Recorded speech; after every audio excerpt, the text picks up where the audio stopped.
There was a vote at the end of last week in regards to this year's defense bill, and an amendment inside that would allow DACA recipients, deferred action recipients, to then serve in the military. It was stripped out by a vote of 221 to 202. You had 20 Republicans voting with a United Democratic Caucus in support of the measure. You were one of those 20 in support of the measure. Why should that be possible? DACA recipients serving in the military. I'm glad you asked me this question. It's important. I want to talk about what this was and what it wasn't. First off, what it was not was a vote to allow DACA recipients to serve in the military. This was a study that was in the NDAA that would have said to the Secretary of Defense to look at the idea of DACA recipients, those that have basically lived here since they were 3 or 4 years old that know no other country. Look at the idea of them serving in the military and let us know the good, bad, and the ugly. It was simply a study.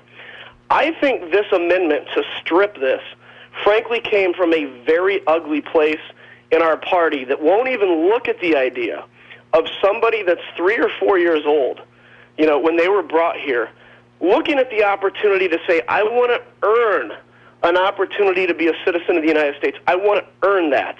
There is nothing more Republican in my mind than people earning an opportunity to have a shot at the American dream.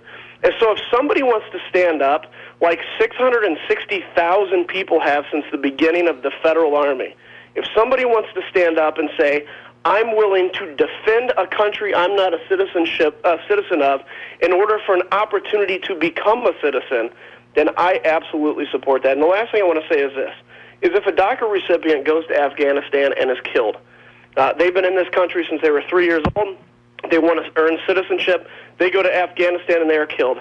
They are not going to come back with a Mexican flag draped over their coffin. They're going to come back with a flag of the United States of America draped over their coffin.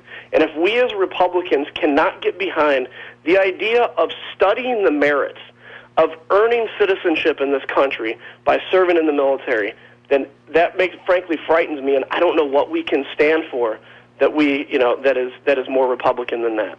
Congressman, quickly, just to be clear, you're saying that this vote was merely on a study to examine the issue, and then would there have been a separate vote somewhere down the line to absolutely approve this? Negative. There was no vote anywhere in this about DACA recipients serving. It was simply a study about the merits of that, and then Representative Brooks from Alabama, for some reason, put forward an issue to strip the study of that. There was no vote to actually allow DACA to serve. Right. What I was asking is, after the study is returned to you in the House, would there then have to be a different vote to approve that in all?